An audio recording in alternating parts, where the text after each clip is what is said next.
little way, which I'll be mentioning many of these things in more depth later on in this retreat.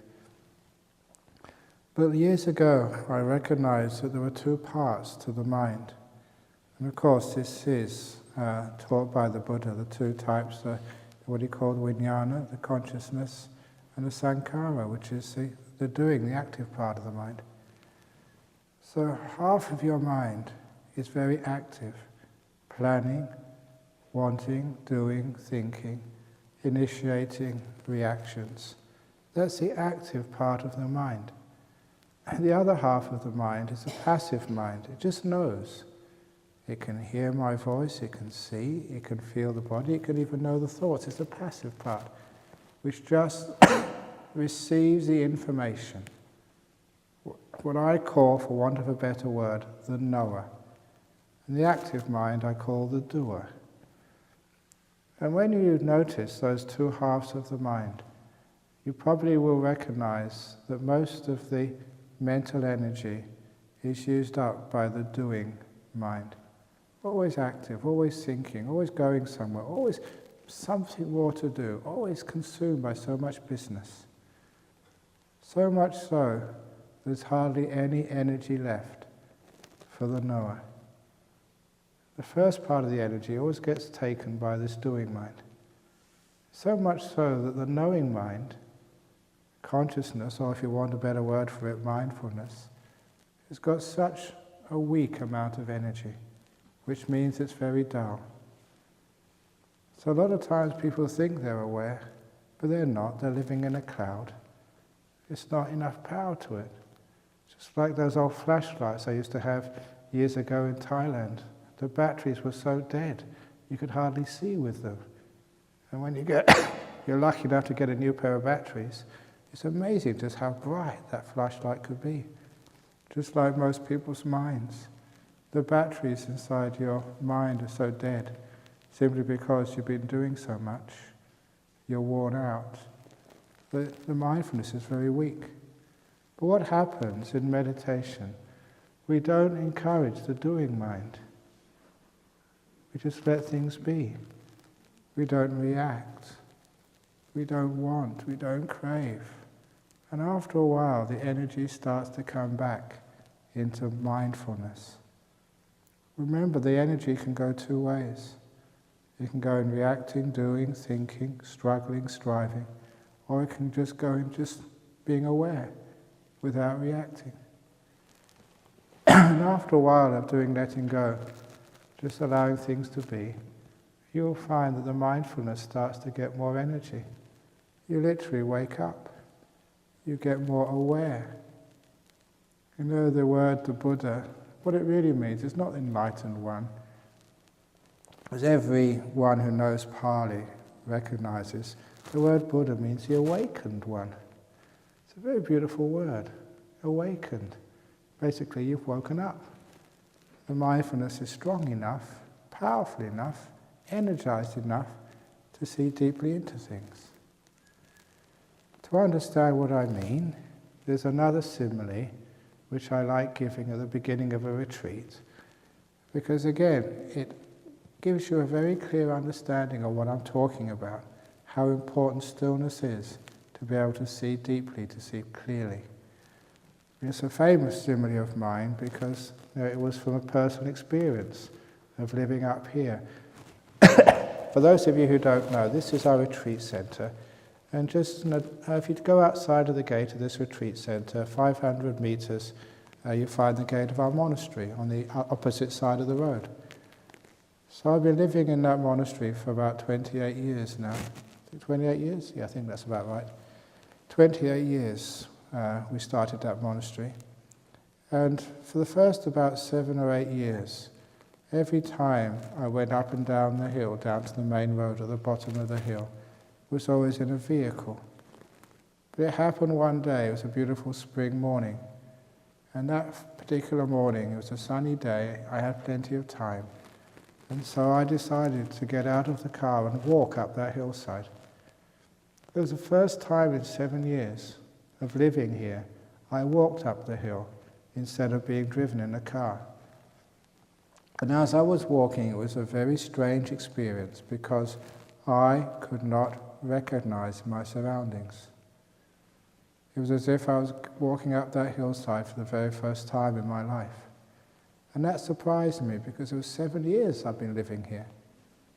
And I started seeing things I'd never noticed before. Rocks and trees and the little river in the valley. I wondered, why had I not noticed that before? 7 years and I hadn't seen it. And then I stopped. I stopped, stood perfectly still and stared. And as I stared, the scenery changed again. I could see more than I'd ever expected to see. The lichen on the rocks, the little flowers poking up amongst the grass, little details which I'd missed before. And one of the most surprising things of this experience, that what I see became ever more beautiful. It was delightful. Even the colours, just the ordinary grass, the green of the grass, was so many different shades of green. Some of it was brilliant. And the whole thing looked so delightful. I stood and stared for maybe 4 or 5 minutes, just enjoying the scenery. But then I thought, why hadn't I noticed this before? Why had it taken me 7 years to notice the beauty of that hillside? So, as a monk, one of the advantages of being a monk, you have time to contemplate these things, to work it out. You're not so busy. So I walked up the hill and I started contemplating what had gone on. And of course, it's a very simple explanation, but the explanation really gave a wonderful simile of what meditation is all about. The explanation is just basic biology. That when you look at an object, the light hits the back of your eye, the retina, it's a chemical reaction. The problem is, if you look through the window of a car, which is speeding, one image forms on the back of your eye, but it doesn't fully form. Because another image comes out, dislodges the first, and another image, and a third image, a fourth image, a fifth images. The images come so fast that no one is fully formed. And the detail is just smudged out. Just like those days, I remember at school, we would develop our own photographs in the science lesson. If any of you have ever developed a photograph, you see the photographic paper, and you see as a chemical reaction happens, the image appears out of that piece of photographic paper. It takes a while. First just little shapes, and then you can work out sort of figures, and the colours become richer and richer as the chemical reaction sort of proceeds. You have to wait for, a couple of minutes, 3 or 4 minutes sometimes, for the reaction to fully complete, so the colours are fully formed. And that's very similar, similar to what happens in your eye. So what was happening? Looking through the window of a car, even the colours weren't fully formed. They were washed out, pastel colours. But when I got out of the car and walked, my eye had more time to see. So not only did I see more detail, but the colours were richer. But when I stopped and stood perfectly still, only then could the image fully form. And you could see what was really out there. And not only that, the colours had time to really be full and rich. And that's why, standing still, you could actually see so much beauty in that hillside. And the colours were really rich and deep. The texture was there, the detail was there, it was delightful. And I realised that's so similar to the way we live our lives. Most of you live life as if looking through the window of a speeding car. We go so fast in our life. And we think we understand what's beyond that window. The people we live with, the life, even the street in which you live. If you haven't done this yet, I challenge you, when you go back home, walk to the end of the corner of your street. You may be like me, many years you've always gone up and down that street in the car. Walk along the street where you live, and you'll notice things which you've never seen before. And it's quite staggering how much you've missed. even in the street where you live. You can imagine in this body and mind in which you live, how much you haven't seen because you've been going so fast. So here we slow down. We even maybe get perfectly still. And then your mind, all your senses have the chance to fully feel and see what's really here.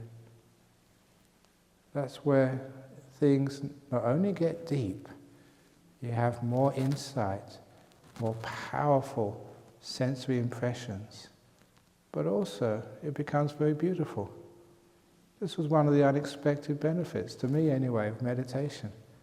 It's not just, philosophizing and getting great insights. It's also sheer happiness as well. Life becomes more beautiful when you slow down. You get more happiness. And at first I didn't realize what that was really all about until I go back to that simile of the doer and the knower. Because you do so much, you run so fast, you think so much. Because of that, our poor old mind gets tired. So the mindfulness is very weak. But stopping, slowing down, mindfulness gets more power, you wake up, and that mental energy is happiness. That's what it is. And many people know this.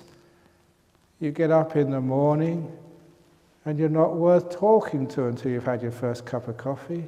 Some people are like that, they're so grumpy and angry. Give them a cup of coffee and they're happy. Why is that? All that is the cup of coffee or the cup of tea is giving you a boost of energy. And when you're energized, you feel much happier. This is actually part of the nature of the brain. One of the reasons people are depressed and angry is because they're tired out. They're so frustrated, they've been struggling so hard in life, they've got no energy left. One of the reasons why people aren't happy. Or they get grumpy, angry, depressed, or whatever. So, learn how to slow down and stop. Your mindfulness gets more powerful and you also get more happy. And that's important for me.